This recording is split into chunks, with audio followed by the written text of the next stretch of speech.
दोस्तों कभी कभी जिंदगी में ऐसा होता है कि इच्छाएं बहुत हो जाती है लेकिन उसके हिसाब से जरूरतें पूरी नहीं हो पाती है। तो फिर जो मन की इच्छा होती है वो बढ़ती ही जाती है। और इच्छा खत्म कब होती है दोस्तों?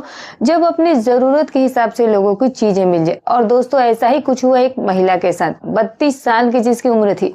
पति अक्सर ही काम में व्यस्त रहा करता था। काम का इतना ज्यादा प्रेशर था और परिवार की जिम्मेदारी जो थी वो पत्नी को समय नहीं दे पाता था। और फिर पत्नी को एक दूसरे पुरुष की तरफ जाना एक बहुत ही खतरनाक खेल हो जाता है। वो पुरुष कोई और नहीं बल्कि उसके ही घर का कोई सदस्य था। रिटायरमेंट के बाद वो अपने घर पर रहा करता था। अच्छा खासा उसके पास पैसा था और पत्नी के जाने के बाद वो अकेला महसूस कर रहा था। तो फिर एक दिन वो अपने कमरे में अकेले बैठा हुआ था और शरीर में मालिश कर रहा था। अचानक से वो कमरे के अंदर आती है और प्रवेश करके वो जो देखती है देख करके दंग रह जाती है। उसने अपने पूरे जीवन काल में कभी इतना बड़ा नहीं देखा था। मन ही मन वो सोचने लग जाती है कि अगर घर पर ही सारा कुछ है तो फिर बाहर तलाश करने की क्या जरूरत है। क्यों ना घर पर ही इसका इस्तेमाल किया जाएगा और किसी को पता भी नहीं चलेगा। दोस्तों अब उसे अपनी ओर आकर्षित करने का पूरा प्रयास करने लगती है। और फिर जब दोनों एक दूसरे के करीब आ जाते हैं और जब ये खेल शुरू होता है दोस्तों, तो आप कल्पना नहीं कर सकते हैं, बहुत ही खतरनाक खेल साबित होता है। इस खेल का जो परिणाम निकल कर आता है वो भी बहुत ही बुरा निकल करके सामने आता है। आइए दोस्तों आपको पूरी घटना बताने का प्रयास करती हूँ, लेकिन उससे पहले जो नए दर्शक है चैनल को जिन्होंने सब्सक्राइब नहीं किया है तो सब्सक्राइब कर लीजिएगा। वीडियो कहाँ से देख रहे हैं ये भी कमेंट करके जरूर बताइएगा। और हाँ दोस्तों, वीडियो अच्छी लगी तो एक लाइक हाइप बिल्कुल भी कर दीजिएगा, जिससे कि हमें बहुत मोटिवेशन मिलती है। तो चलिए दोस्तों देर न करते हुए कहानी की शुरुआत करते हैं। नमस्कार दोस्तों आज की जो सच्ची घटना लेकर के आई हूँ, ये घटना जो है वो दिल्ली की एक जगह की है। यहीं पर रहने वाला चंद्रभान, जो कि नगर पालिका में नगर निगम में नौकरी करता था, वो क्लर्क के पद पर था। अच्छी खासी उसकी इनकम थी, पैसे भी वो बहुत अच्छे से कमाया था। एक बेटा होता है जिसका नाम दिनेश होता है। दिनेश की शादी को मात्र 2 साल हुआ था। दिनेश की पत्नी जिसका नाम राधिका था, जिसकी उम्र 30 साल के आसपास थी, बच्चे अभी हुए नहीं थे। दोस्तों चंद्रभान बेशक सरकारी नौकरी में था, लेकिन जो उसका बेटा दिनेश था वो कहीं सेटल नहीं हो पाया था। वो अपना भविष्य और जो उसका करियर होता है दोस्तों, वो उसको बनाने के लिए अभी तक भटक ही रहा था। कहीं जॉब करता तो 2 महीना 3 महीने 6 महीने, ज्यादा से ज्यादा वो नौकरी करता ही नहीं था। ज्यादा उसकी नौकरी टिकती ही नहीं थी। अभी तक वो स्ट्रगल ही कर रहा होता है। दोस्तों वर्तमान में फरीदाबाद में वो नौकरी में जाया करता था। दिल्ली से काफी दूरी तय करता था। स्ट्रगल भरी जिंदगी थी, बहुत ही ज्यादा उसका संघर्ष था। उसकी पत्नी जो राधिका होती है वो पति के इस भाग दौड़ भरी जिंदगी से परेशान हो चुकी थी, क्योंकि सुबह 10 बजे आता तो रात को 10 से 11 बजे से पहले वो वापस भी नहीं आया करता था। और जब वापस आता तो दिन भर का थका हारा खाना पीना खा करके सो जाया करता था। पत्नी अगर कभी कुछ इच्छा जाहिर भी करती थी तो फिर थकान और काम का बोझ बता करके वो उसे इग्नोर कर दिया करता था। अभी शादी हुए उनके मात्र 2 साल हुए थे। जो चीजें उसे चाहिए होती थी वो उसे मिल नहीं पा रही थी। अंदर ही अंदर उसे यही लग रहा था कि लोग जो है वो पैसा कमाने के चक्कर में पत्नी तक को भूल जाते हैं। जिंदगी में पैसा ही तो सब कुछ नहीं होता है। जब शरीर को सुख मिले और घर में सुख और शांति रहे, वही सब कुछ होता है। लेकिन दोस्तों वो बातें दिनेश नहीं समझता था। राधिका मन ही मन खूब तड़पा करती थी। चंद्रभान भी रिटायर होकर के अब घर पर आ चुका था। पत्नी को गुजरे हुए 10 साल हो चुके थे। दरअसल दोस्तों जो चंद्रभान था वो भी कम अयास नहीं था। पत्नी के जाने के बाद उसके गम में दोस्तों वो 1 महीने 2 महीने तो रहा, लेकिन फिर उसे लगने लगा कि उसकी जो जरूरतें हैं वो भी अब उसकी पूरी नहीं हो पाएंगी। तो वो अपनी जरूरतों को पूरा करने के लिए दोस्तों सारे हथकंडे अपनाना शुरू कर देता है। पैसे पर वो महिलाओं को लाता था, या फिर वो कुछ उसके साथ कम करने वाली कुछ औरतों को भी उसने सेट करके रखा हुआ था। तब तक उसकी जरूरत तो पूरी हो रही थी, लेकिन रिटायरमेंट के बाद अब उसे भी अकेलापन महसूस होने लगा कि वो करे तो क्या करे। अब तो वो घर पर रहने लगा था। घर पर सिर्फ बहुत ही बेटा जो था वो नौकरी चला जाया करता था। पूरा घर ही खाली रहता था और अकेलापन उसे ऐसा करता था कि मानो उसे किसी जेल में कैदी की तरह उसे जीवन बिताना पड़ रहा हो। पैसा उसके पास बेशक था, लेकिन शरीर को सुख और शांति जो थी वो उसके पास नहीं थी। अब वो सोचने लगता है कि यार ये जिंदगी भी बहुत लंबी है, पता नहीं कितने दिन जिएंगे और कैसे कटेगा ये जिंदगी। तो फिर एक दिन वो अपने शरीर में कमरे में बैठ करके तेल लगा रहा होता है। तभी जो उसकी बहू होती है दोस्तों वो नहा रही होती है। जो चंद्रभान होता है उसकी नीयत तो बहुत पहले से ही बहू पर खराब थी। वो उसे खूब लुभावने दिया करता था, लेकिन अभी तक वो उसके लुभावन में उतने ज्यादा आई ही नहीं थी, वो फंसी ही नहीं थी। दोस्तों चंद्रभान जो था वो अपनी बहू को अपनी ओर आकर्षित करने का पूरा प्रयास कर रहा था। उसकी बहू भी जो थी वो भी कहीं ना कहीं उसके स्वभाव से अच्छे से परिचित हो चुकी थी। उसे भी ये चीजें कोई बुरी नहीं लगती थी। पति की व्यस्तता देख करके उसको लगा कि चलो कम से कम कोई तो घर में है जो कि उसका एंटरटेनमेंट कर रहा है। लेकिन उसे ये नहीं पता था कि वो जो कुछ अपनी आंखों से देखेगी उसके बाद जो कुछ होने वाला है दोस्तों, उसने अपने पूरे जीवन में कभी कल्पना नहीं की होती। एक दिन की बात होती है, दोपहर का समय होता है और ये बाथरूम में नहा करके अभी फिलहाल बाथरूम से बाहर आ रही होती और बाहर आने के बाद ये कपड़े पहनती है और फिर चंद्रभान के लिए चाय लेकर के उसके कमरे में जाती है। जब वो चाय लेकर के जाती है और दरवाजा खोलती है तो फिर वो जो नजारा देखती है वो दंग रह जाती है। चंद्रभान ने अंदर से दरवाजे को बस ऐसे ही सटाया था, लॉक नहीं किया था और फिर वो अपने पूरे बदन में तेल लगा रहा था और तेल लगाते लगाते फिर वो अपनी कुछ निजी अंगों पर भी लगा रहा था। शायद वो अपने अकेलेपन को दूर कर रहा था, लेकिन अचानक से जब राधिका की नजर पड़ जाती है तो राधिका दंग रह जाती है। जैसे ही राधिका दरवाजा खोलती है, चंद्रभान छुपने का प्रयास करता है, लेकिन तब तक देर हो चुकी थी। राधिका की नजरें और चंद्रभान की नजरें एक हो जाती है। राधिका वो सब कुछ अपनी आंखों से देख लेती है। वो पीछे मुड़ करके जाने का प्रयास करती है, तब तक चंद्रभान उसे रोक लेता है, कहता है कि इधर आओ बैठो। वो जा करके वहां पर बैठ जाती है। चंद्रभान कहता है कि पत्नी है नहीं और इस उम्र में भी मुझे भी जरूरत महसूस होती है, लेकिन बेटे से कहना नहीं, मैं तुमसे बस कह रहा हूँ, नहीं तो बेटा कहेगा कि घर में बैठ करके मेरे पत्नी के सामने बैठ करके ऐसी उल्टी सीधी हरकत करता हूँ। अब दोस्तों दोनों के बीच बातचीत शुरू हो जाती है। कहती है कि ठीक है नहीं कहूंगी। उसका चेहरा लटक जाता है। उसने पहली बार इतना बड़ा सब कुछ देखा था अपनी आंखों से। उसके मन में जो है अंदर से उसकी इच्छाएं बढ़ने लगती है। उसको लगा कि जब घर में ये सब कुछ मौजूद है तो फिर बाहर जाने की क्या जरूरत है। अब वो भी बैठ जाती है और कहती है कि लाओ मैं आपका पैर दबा देती हूँ। और पैर दबाते दबाते दोस्तों वो उसके जो हाथ होते हैं उसके गलत अंगों पर, निजी अंगों पर पड़ जाते हैं।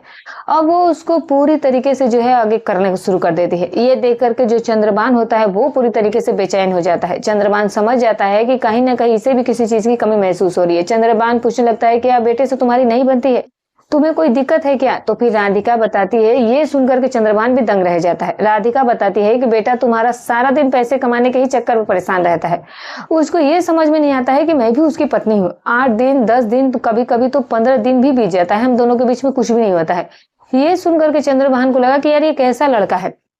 चंद्रभान राधिका से कहता है कि तुम्हारी और मेरी जो समस्या है वो दोनों की एक ही तरह है। तुम भी किसी चीज के लिए तड़प रही हो और मैं भी किसी चीज के लिए तड़प रहा हूँ, तो क्यों ना हम दोनों ही लोग समझौता कर लेते हैं और फिर घर के ही अंदर ये सारा सब कुछ चलता भी रहेगा और किसी को कुछ पता भी नहीं चलेगा। वैसे भी बेटा नौकरी करने जाता है। दोस्तों अब राधिका जो थी वो कंप्रोमाइज कर लेती है। राधिका ने पहली बार किसी इतनी उम्र के व्यक्ति के साथ और इतनी ताकत भरा हुआ देखा था, तो उसे बर्दाश्त नहीं होता है। फिर वो अपने को उसको समर्पित कर देती है और फिर देखते ही देखते दोस्तों जो चंद्रभान होता है वो उसी बिस्तर पर पटक देता है और फिर पूरे जोश के साथ उसके साथ वो सारा आगे का काम करता है। ये खेल लगभग आधे घंटे तक चलता है और फिर इस आधे घंटे के खेल में राधिका जो थी वो पूरी तरीके से कहीं ना कहीं खुश हो गई थी। अब जो उसका हाल चंद्रभान ने किया था, उसका पति उसे आज तक ऐसा हाल नहीं कर पाया था। उसे बेहद ही सुखद और अच्छा अनुभव हुआ था उस पल में। अब दोस्तों वो उसी पल को जीना शुरू कर देती है और फिर यहीं से शुरू हो जाता है राधिका और चंद्रभान के बीच ये गंदा खेल। ये खेल एक दिन का नहीं होता है बल्कि लगातार चल रहा था। राधिका अब दिमाग लगा ले जाती है और फिर चंद्रभान से कहने लगती है कि आप इतने पैसे रखे हुए और आपका बेटा भी नौकरी कर रहा है। तो चंद्रभान कह रहा है कि अगर मैं उसे पैसे दे दूंगा तो फिर वो घर पर रहने लगा और फिर हम दोनों के बीच में जो चल रहा है वो सब कुछ बंद हो जाएगा। तो राधिका कहती है कि उसके नाम पर पैसा करने की क्या जरूरत है, पैसे आप मेरे नाम पर कर दीजिए। चंद्रभान को लगा कि ये तो मेरी अब हो ही गई है, अब तो मैं इसे वैसे भी हासिल कर चुका हूँ, तो ये जाएगी कहाँ। दोस्तों चंद्रभान कहता है कि चलो ठीक है। फिर चंद्रभान एक दिन बैंक जाता है और फिर बैंक जाने के बाद अपनी जितनी भी जमा पूंजी होती है वो सारी चीजों की वारिस अपनी बहू को बना देता है। दिनेश को कानों कान इस बात की खबर नहीं थी और इधर चंद्रभान और इसकी जो बहू राधिका होती है वो दोनों के जो प्रेम थे वो पूरी तरीके से अब चरम सीमा पर पहुंच चुके थे। जब तक दिनेश नहीं आता था तब तक ये खेल चला करता था। दोनों पूरा दिन घर में बिना कपड़ों के ही टहला करते थे, क्योंकि घर में कोई आने वाला था नहीं, क्योंकि शहर में वैसे भी लोग किसी से ज्यादा मतलब नहीं रखते, सिर्फ काम से काम रखते हैं। पूरा घर खाली था, ना तो कोई बच्चे थे और ना ही कोई रोकने टोकने वाला व्यक्ति था। दोनों ही अपनी जिंदगी बहुत ही हसीन जी रहे थे। घर का ऐसा कोई कोना नहीं बचा था जहां पर चंद्रभान ने राधिका के साथ जरूरतें को पूरी ना किया हो, चाहे वो बाथरूम हो, सोफा हो, बेडरूम हो या किचन हो, चाहे वो ड्राइंग रूम ही क्यों ना हो, कहीं भी हो, वो जहां पर भी उसका मूड बनता वो अपने तरीके से उसे हासिल किया करता था। दोस्तों उसकी हरकतें और उसका ये तरीका देख करके कहीं ना कहीं बहू भी उसकी दीवानी हो जाती है, उसे भी ये सब कुछ बहुत अच्छा लगने लगता है और फिर ये गंदा खेल यूं ही चलने लगता है। अब वो पूरे उसके प्रॉपर्टी की भी वारिस बन चुकी थी। उसके बाद ये लगभग 1 साल तक ये खेल चलता है और किसी को कानों कान खबर नहीं थी। लेकिन अब जैसे जैसे उसकी उम्र बढ़ रही थी वैसे वैसे उसकी अब साथ ताकत और शक्ति कमजोर पड़ती जा रही थी और ये जो राधिका थी ये अभी जवान थी, इसे तो अभी भी टाइम चाहिए था और वो सुख चाहिए ही था। तो अब उसे लगने लगा कि कहीं ना कहीं जो उसका ससुर चंद्रभान है अब ये कमजोर पड़ता जा रहा है। ये अब उतनी अंदर उसके अंदर इतनी ताकत नहीं बची जितना कि पहले थी। तो अब उसका पूरा मन जो था वो चंद्रभान से भर चुका था। वो अब चंद्रभान को धीरे-धीरे करके इग्नोर करना शुरू कर देती है। जब भी चंद्रभान उसे कहता तो वो काम का बहाना बना करके उसके पास वो नहीं जाया करती थी। अब दोस्तों दोनों का जो मिलन का समय था अब धीरे-धीरे करके कम होने लगता है।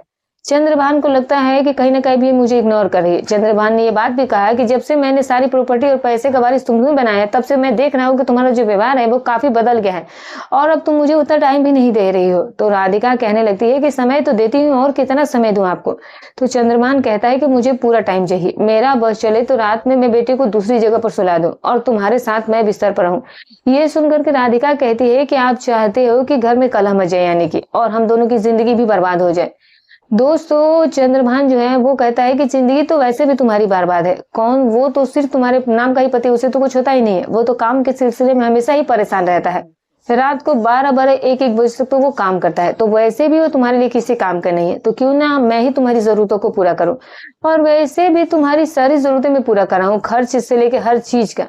अब दोस्तों ये जो राधिका होती है ये पूरी तरीके से अब चंद्रभान से परेशान होने लगी थी। ये चंद्रभान जब उसे जबरदस्ती उसे करने लगता है, कभी उसका हाथ पकड़ लेता है, कभी उधर पकड़ लेता है और उसे बेडरूम की ओर खींच कर ले जाने लगा था।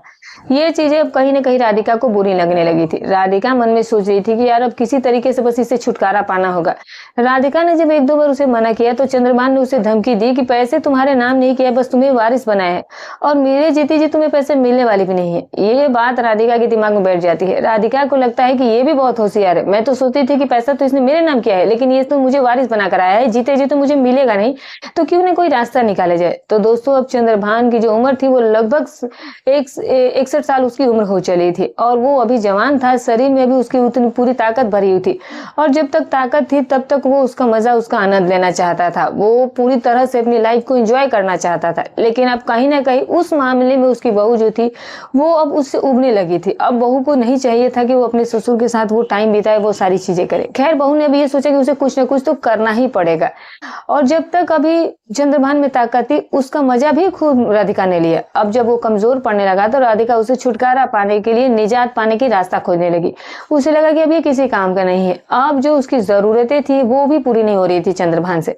अब राधिका और जब चंद्रभान के बाद विवाद होता है तो राधिका समझ जाती है कि ये पैसा ऐसे नहीं मिलने वाला है, क्योंकि उसके पास एक मोटी रकम है और उसे वो किसी भी हाल में हासिल करना था और इसीलिए उसके करीब भी गई थी। उसको लगा था कि इसके ना रहने के बाद ये सारा पैसा मेरे नाम हो जाएगा और अगर ये दिनेश काम करे कम का रहेगा तो ठीक है, वरना मैं किसी और के साथ चली जाऊंगी। पैसे तो मेरे पास रहेंगे ही, किसी चीज का कोई गम भी नहीं रहेगा, घर भी मेरे नाम पर रहेगा। लेकिन जब वो धमकी देता है तब उसकी सोच बदल जाती है, फिर ये गलत काम करने की सोच लेती है। एक दिन चंद्रभान राधिका को पीछे से पकड़ लेता है। राधिका उसका विरोध करने लगती है। विरोध के बीच दोनों के बीच विवाद हो जाता है और फिर राधिका को काफी गुस्सा आ जाता है, वो बर्दाश्त नहीं कर पाती है और फिर वहीं पर पत्थर पड़ा था दोस्तों, उसी से वो मार देती है। पत्थर उसके सर पर लग जाता है, वो गिर पड़ता है, बेहोश हो जाता है। जब वो गिर पड़ता है तो फिर उस पत्थर से वो उस पर ताबड़तोड़ वार करने लगती है और फिर देखते ही देखते उसके शरीर से जो प्राण होते हैं दोस्तों वो हट जाते हैं। राधिका जो है वो डर जाती है। अब वो कौन सा बहाना बनाए, कैसे अपने आप को बचाए, उसे कुछ समझ नहीं आ रहा था। वो उसको ले जा करके बाथरूम में फेंक देती है, जिससे कि लोगों को ये लगे कि ये बाथरूम में गया, नहाने गया होगा, फिसल कर गिर गया और चोट लग गई।